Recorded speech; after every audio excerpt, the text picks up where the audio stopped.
Hey, today I'm talking about 3 Jane Levy films. Now, I know I did this somewhat recently and it went very poorly, but I was just really itching for some more Jane Levy goodness because I'm still madly in love with her. And thankfully, this time it actually went really well. The names of the 3 films that I'm talking about today are Frank and Cindy, About Alex, and The Pretenders.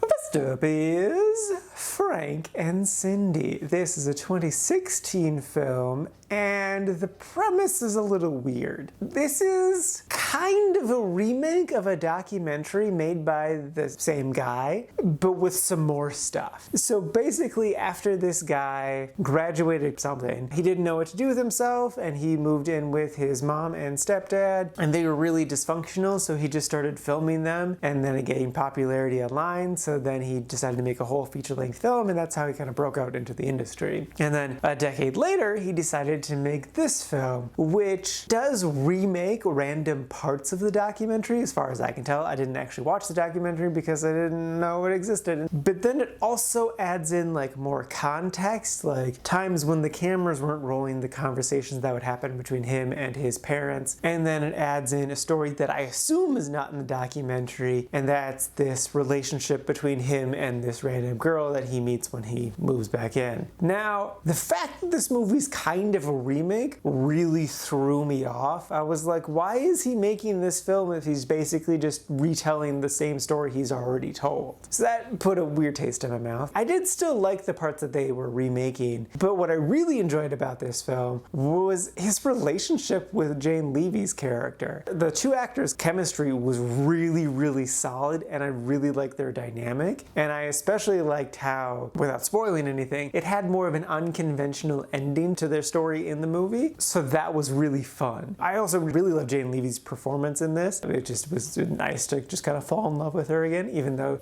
their relationship was a little bit dysfunctional. So yeah, I enjoyed this film. I ended up putting it in the quite like section, and I would recommend it, though I feel like you should probably watch the documentary first. I know I didn't, but I feel like that's the way you're supposed to watch it, is do documentary first and then follow it up with this film. So that's how I would recommend it. Yes. Next up is About Alex. This is a 2014 film about a group of 30-year-olds who all went to college together, and they decide to reunite one weekend after a friend of theirs attempts suicide. And it was pretty good. I don't super have any complaints about it. It was just a nice little movie. Nothing about it really jumped out at me, I guess would be like my complaint. That like, it was solid. I don't think there was anything really fundamentally wrong. Like all the characters were really well developed. I think they all had solid arcs. I obviously love Jane Levy. She plays the really young girlfriend of one of the guys, and they all make fun of him for it. And I just really like that they got an actual 22-year-old to play the 22-year-old in the film. That's nice. And I also really liked Audrey Plaza and Max Greenfield. They both did really, really solid. I do think that like the creators of this film should be proud with what they did. This is a solid little film. It's not like crazy amazing or anything, but like it's good. If I was gonna complain about anything, I would say there was kind of a little too much like sort of cheating or yearning to cheat on partners that I really wasn't a fan of. It seemed a little much, but at the same time, you know, people deal with grief in a lot of different ways, so like it does make sense. I don't really knock the movie for it. It was a little much. I would recommend it. I wouldn't say don't come into this film though with high expectations. It's good, it's solid, it's not gonna blow your mind or anything. But if you're a fan of any of these actors, or you just think the movie sounds interesting, it's definitely worth a watch. You're not in for a bad time.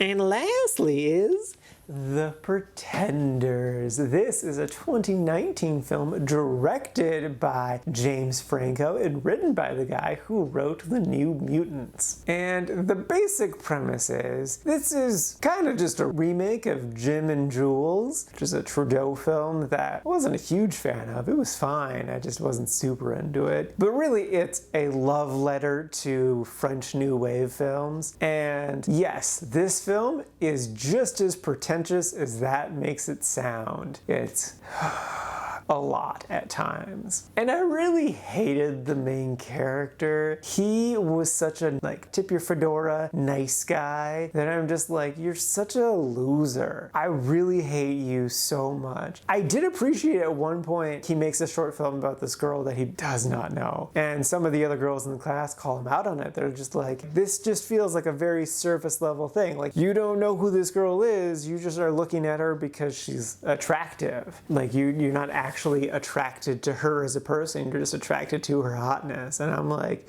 yeah, no, this guy definitely is. And I also really don't like that I connected to a lot of things in this movie, especially like with characters that I didn't like, because I'm like, oh, I can really relate to that. Oh, but I don't really like you and this isn't the best behavior.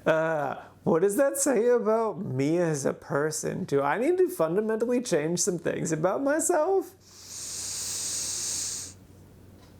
I don't like that. But as much as I didn't like this movie, I still actually enjoyed it. I put it in the liked category. Jane gave a great performance. This is honestly one of my favorite performances of her, which sucks that I didn't like the movie more. She gave a solid, nuanced performance to a very complex character. And I do think the story was interesting and worthwhile. And I definitely appreciated the references, even though they did beat us over the head with them. So I liked it. I wouldn't recommend it unless like you really like French New Wave. Then you could definitely appreciate this film, but this film really is not for everyone. This is a very niche film, and it wasn't bad. It just, you know, it's for very specific people, and I am one of those people.